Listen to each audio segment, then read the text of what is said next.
Let me comment on President Trump's remarks yesterday. Let me be clear, Canada will never be the 51st state. We are a proud, sovereign, and independent country. We are a patriotic people, and we will defend our future and our independence. Last summer, a Canadian warship on patrol encountered a Chinese polar research vessel in the Bering Strait of Alaska. Off Alaska. Despite its borders being approximately 1,500 kilometers from the Arctic Circle, China now considers itself to be a, quote, near Arctic state. Let me be clear, the Canadian Arctic belongs to Canadians, and Canadians will take back control of their Arctic waters, Arctic skies, and Arctic land. After 9 years of liberal incompetence and disdain, our military is weakened and our allies no longer respect us. Our safety, territory, and trade with the U.S. requires we take back control of our north. This gigantic area makes up 40% of our land mass and 75% of our coastline. 140,000 patriotic Canadians call it home across 72 communities. Since time immemorial, the Indigenous peoples have triumphed over harsh climate, harvested land and sea for food, and passed their precious traditions on to their children and down the ages. We are the true North, strong and free.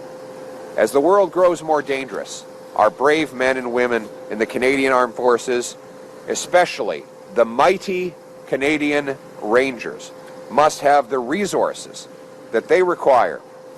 That's why the last common sense Conservative government invested in the North, the Arctic Patrol Ships project, on top of investing in the naval facility in Nanisivik, which is due to go online this year. But then the Liberals took office and failed our North and our forces. And Canada still doesn't have a permanent military base in the Arctic, while at the same time Russia has reopened Soviet bases and expanded its Navy's northern fleet over the last few decades. They've also developed new hypersonic missiles designed to evade NATO's defenses. That's why I'm announcing today part of my Canada First plan to take back control of the Canadian Arctic. 1, we will double the size of the first patrol group of the Canadian Rangers from 2,000 to 4,000 Rangers. The Canadian Rangers provide self-sufficient mobile forces to support the military. They often report suspicious and unusual activities while providing local knowledge and expertise to the broader Canadian forces. 2, we will acquire 2 additional polar icebreakers for the Royal Canadian Navy.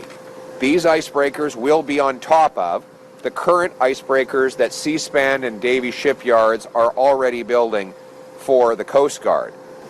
So to sum up, under our common sense Conservative plan, Canada will get 2 new heavy icebreakers for the Coast Guard and 2 new heavy icebreakers for the Canadian Navy. 3, the Canada First plan of the Conservative government will build Canada's first permanent Arctic military base since the Cold War. It will be CFB Iqaluit, right here in this community. We've got enough problems at home. We've got our own backyard to protect. We can't be sending billions of dollars to other places. Often much of it is wasted and stolen and swallowed up by bureaucracies that act against our interest. I will be bringing our money home with massive cuts to these wasteful and corrupt foreign aid grants. And we will also go ahead with the already planned defense update, NORAD modernization plans that include, among other things, advanced air-to-air missiles, air-to-air refueling aircraft, upgrades at the forward operating locations in Inuvik, Yellowknife, Goose Bay, and of course the new base here in Iqaluit. Other upgrades include early warning aircraft, northern operational support hubs, new submarines to replace the failing Victoria-class fleet, tactical helicopters and a new satellite ground station in the Arctic. If we are to be a sovereign, self-reliant nation, we must take control of our north, secure all of our borders, and stand on our own 2 feet. We cannot count on the Americans to do it for us anymore. This is a reality. This is the wake-up call. And let me comment on President Trump's remarks yesterday.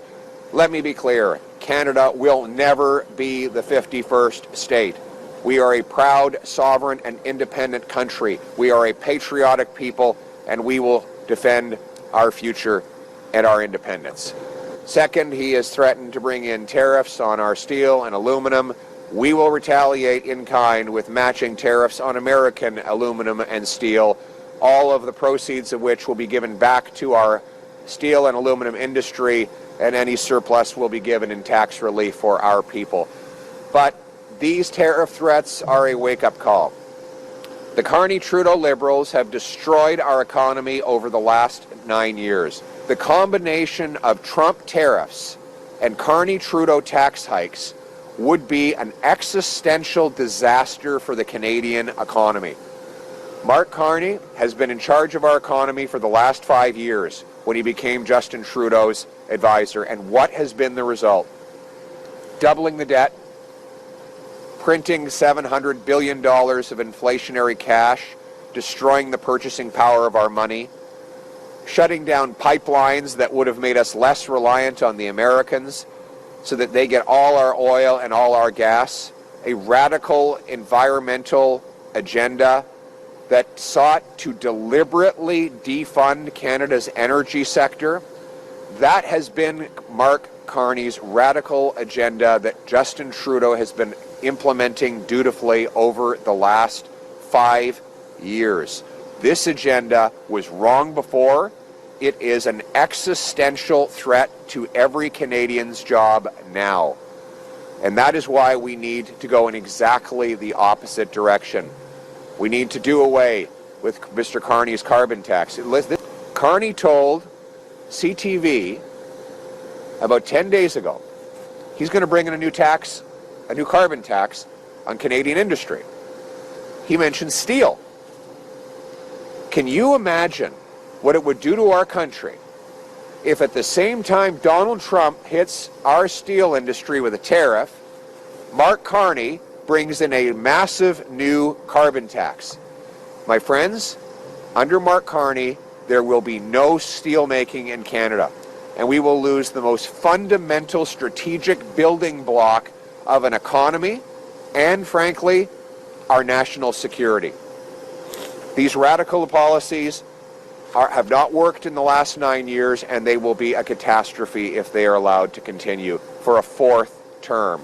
That's why we need a strong, Canada First, common sense, conservative government that will, yes, axe taxes, build homes, fix budgets, and stop crime, that will bring home production and paychecks by repealing anti-energy laws, that will build pipelines, unapologetically build pipelines, dig mines, LNG liquefaction plants, that will pass a bring-it-home tax cut to bring back the $500 billion that the Carney-Trudeau Liberals have given to the Americans. We will take back control of our borders with more border guards. We will cut foreign aid in order to rebuild our military, reclaim our north, put Canadians back in charge of their lives in the freest nation on earth. Canada first, Canada here, Canada now, Canada forever. Let's bring it home.